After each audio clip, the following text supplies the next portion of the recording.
हिंदी में यूपीएससी की तैयारी से संबंधित प्रोग्राम्स को देखने के लिए सब्सक्राइब करें स्टडी IQIAS हिंदी। नमस्कार दोस्तों, मैं हूं डॉक्टर पंकज मिश्रा और स्वागत है आपका स्टडी IQIAS हिंदी पर। दोस्तों, कल्पना करिए कि आपने RTI लगाई और पता किया या पूछा कि इस अफसर के पास संपत्ति में कितनी बढ़ोतरी हुई, या फिर आपने किसी सरकारी ठेके का फैसला किसने लिया यह RTI के द्वारा जानने चाहा, लेकिन जवाब दिया गया कि माफ कीजिए, यह पर्सनल डेटा है, यह हम नहीं देंगे।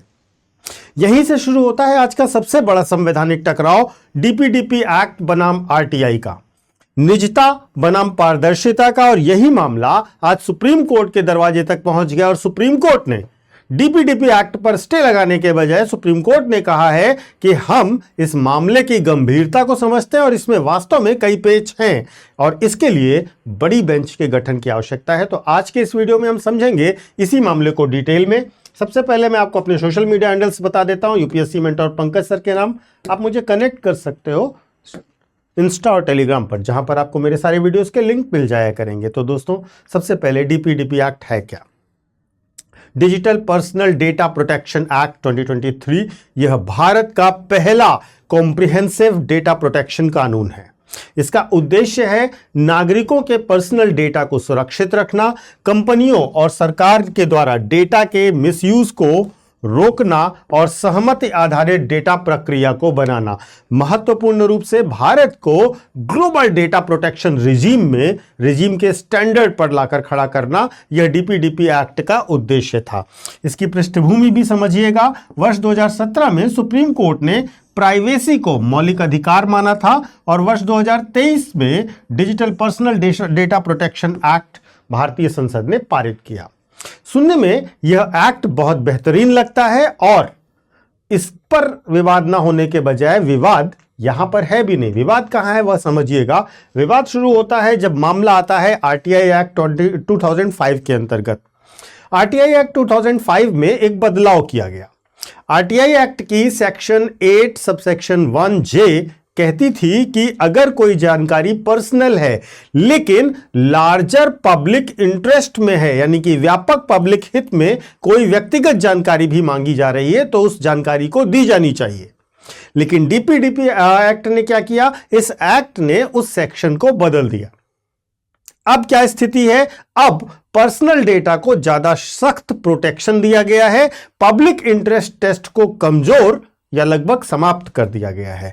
और मतलब यह हुआ कि अब अफसर, संस्थान या सरकार आपसे साफ साफ कह सकती है कि यह पर्सनल डेटा है, यह जानकारी हम आपको नहीं देंगे। और यही है पूरे विवाद की जड़, यानी कि जो RTI एक्ट की धारा 81J जिसको कमजोर किया गया है, यही मामला सबसे गंभीर मामला है। और इसी मामले को लेकर के पिटिशनर्स पहुंचते हैं सुप्रीम कोर्ट।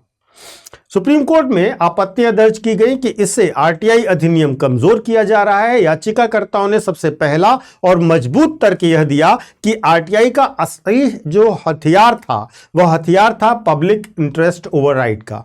DPDP एक्ट ने वही हथियार कुंद कर दिया है। वास्तव में इसमें लार्जर पब्लिक इंटरेस्ट टेस्ट को कमजोर कर दिया, क्योंकि जनहित अगर सिद्ध हो तो व्यक्तिगत जानकारी पहले मिल सकती थी। इससे भ्रष्टाचार उजागर करने में मदद मिलती थी, सरकारी अधिकारियों की संपत्ति, नियुक्तियां, सब जानकारी सुलभ हुआ करती थी और साथ ही साथ जवाबदेही का अधिकार भी पहले सुनिश्चित होता था।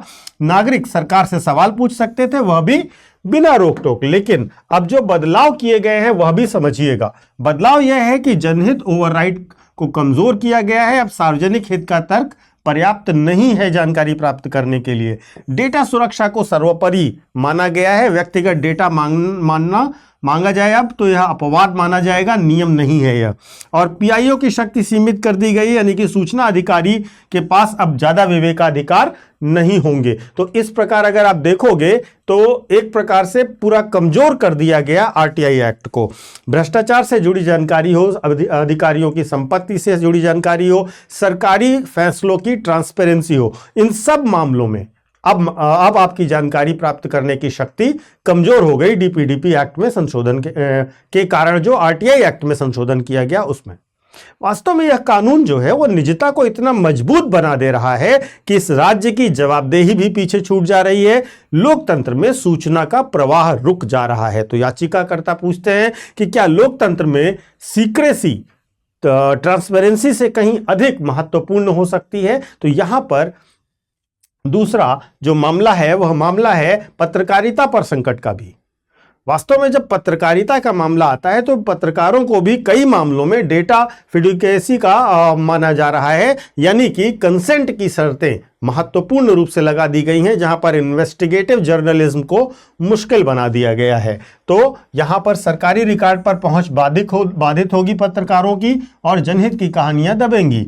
दूसरा, कंसेंट की दीवार है, जिस व्यक्ति की रिपोर्ट हो उसी की सहमति चाहिए। अब यह एक बड़ा विरोधाभास है। आप अगर किसी का भ्रष्टाचार खोलना चाहते हैं तो पहले आप उससे सहमति लीजिए। क्या आपको प्रैक्टिकली यह संभव लगता है कि ऐसा किया जा सकता है और यह इस प्रकार से रिपोर्टिंग हो पाएगी इंडिपेंडेंट तरीके से? और तीसरा, प्रेस फ्रीडम खतरे में इससे पड़ जाएगी, क्योंकि स्वतंत्र प्रेस के बिना जनतंत्र भी अधूरा ही माना जाएगा। अब जब यह मामला सुप्रीम कोर्ट जाता है तो सुप्रीम कोर्ट ने क्या कहा? सुप्रीम कोर्ट ने कहा कि ये सारी याचिकाएं पहले तो सुप्रीम कोर्ट ने ध्यान से सुनी, उसके बाद सुप्रीम कोर्ट ने डीपीडीपी एक्ट पर स्टे लगाने से मना कर दिया। तो जब याचिका दाखिल होती है तो कोर्ट कहता है इस पर हम स्टे नहीं लगाएंगे, अधिनियम पर रोक लगाने की आवश्यकता नहीं है। लेकिन कोर्ट यह साथ साथ मानता है कि मामला गंभीर संवैधानिक सवाल का है, मामला संविधान की कसौटी पर सुने जाने लायक है और इसीलिए इस पर बड़ी पीठ यानी कि लार्जर कॉन्स्टिट्यूशनल बेंच के गठन की संभावना कोर्ट ने खुली रखी। देखिए, कोर्ट ने यह माना कि यह आर्टिकल 21 यानी कि राइट टू प्राइवेसी और आर्टिकल 19(1)(a) यानी राइट टू इंफॉर्मेशन और एक्सप्रेशन के बीच का सीधा टकराव है। इसीलिए कोर्ट ने यह संकेत दिया कि मामले को बड़ी संवैधानिक पीठ के सामने ले जाना चाहिए और वहां पर इसकी सुनवाई ज्यादा बेहतर की जा सकती है। इस केस में यह केस वास्तव में असल में क्या दिखा रहा है? यह असल में यह पूछ रहा है कि क्या निजता का अधिकार इतना व्यापक हो सकता है कि वह लोकतांत्रिक पारदर्शिता को दबा दे, या फिर क्या आरटीआई जो जनता का एक हथियार था, एक बड़े हथियार के तौर पर, एक लोकतंत्र के बड़े हथियार के तौर पर जनता को मिला था, वह अब सिर्फ एक औपचारिक हथियार बनकर रह जाएगा? और क्या पर्सनल डेटा की परिभाषा जो है वह सरकारी जवाबदेही से बचने की एक शील्ड के तौर पर स्थापित की जा रही है? देखिए, अगर हम ग्लोबली देखें तो ग्लोबली ऐसा नहीं है। अगर आप देखेंगे तो यूरोप में जीडीपीआर नियम लागू हैं, यहां पर पत्रकारिता व जनहित को स्पष्ट अपवाद माना गया है और निजता के साथ संतुलन स्थापित किया गया है। यूके में पब्लिक इंटरेस्ट टेस्ट बरकरार है और डेटा कानून आरटीआई को नहीं दबाता है। साउथ अफ्रीका में अगर हम देखें तो पोपिया एक्ट है जो कि पत्रकारिता और शोध के लिए विशेष छूट प्रदान करता है। लेकिन अगर भारत की बात करें तो भारत का डीपीडीपी एक्ट जनहित अपवाद को कमजोर कर देता है और इंटरनेशनल स्टैंडर्ड से यहां पर हम इसीलिए पीछे रह जाते हैं। और अगर हम सीधी बात कहें तो भारत से सवाल यह है कि क्या बैलेंस अब भारत का गलत दिशा में झुक रहा है? क्या हम वास्तव में निजी जानकारी के नाम पर आवश्यक और महत्वपूर्ण बिंदुओं को और सच्चाइयों को छुपाने का प्रयास तो नहीं कर रहे हैं? देखिए, डीपीडीपी एक्ट का जो विवाद है वह सिर्फ डेटा कानून का मामला नहीं है। यह लड़ाई है निजता बनाम पारदर्शिता की, यह लड़ाई है राज्य बनाम नागरिक की, और यह लड़ाई है लोकतंत्र बनाम गोपनीयता की। आज कोर्ट ने कानून को तो नहीं रोका है, लेकिन एक सवाल खुला जरूर छोड़ दिया है कि और यही सवाल आगे आने वाले समय में भारतीय लोकतंत्र की दिशा और दशा दोनों को तय करेगा। अगर आपको लगता है कि आरटीआई आपकी आवाज है तो आपको इस बहस को समझना बहुत जरूरी है और आपको भी एक जागरूक नागरिक की तरह ध्यान से इस प्रश्न का जवाब भी देना चाहिए कि वास्तव में इस देश में ज़्यादा ज़रूरी प्राइवेसी है या ट्रांसपेरेंसी है? आप किसके साथ खड़े हैं? क्यों? क्योंकि प्राइवेसी और ट्रांसपेरेंसी का जब विवाद आता है तो हम हमेशा प्राइवेसी को प्रेफर करते हैं, लेकिन अगर सरकार प्राइवेसी के नाम पर ट्रांसपेरेंसी को खत्म करेगी तो निश्चित तौर पर लोकतंत्र का अस्तित्व भी खतरे में आएगा। आपके विचार का स्वागत रहेगा, अवश्य अपने विचार दीजिएगा। धन्यवाद।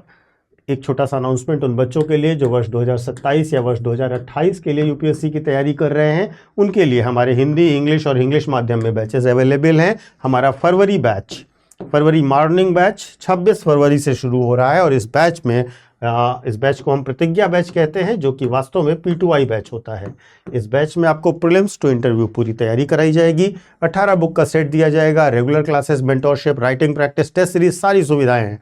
इनकी डिटेल्स को आप हमारे डिस्क्रिप्शन बॉक्स में दिए गए लिंक पर जाकर या फिर हमारे ऐप या वेबसाइट पर जाकर देख सकते हैं। वहां पर आपको डेमो क्लासेस भी देखने को मिल जाएंगी, तो आपके लिए वो ज़्यादा बेहतर रहेगा। देखिए, एक बेहतर गाइडेंस, अच्छी प्रिपरेशन यूपीएससी की सफलता में एक बड़ा भूमिका निभाती है, आप जानते हैं इसको। और इसलिए इस बैच की डिटेल्स को अवश्य देखिए, और अगर आप हमारे बैचेस को ज्वाइन करना चाहते हैं तो ध्यान रखिएगा 26 फरवरी से बैच शुरू हो रहा है, उसके पहले इसे अवश्य ज्वाइन कर लीजिए।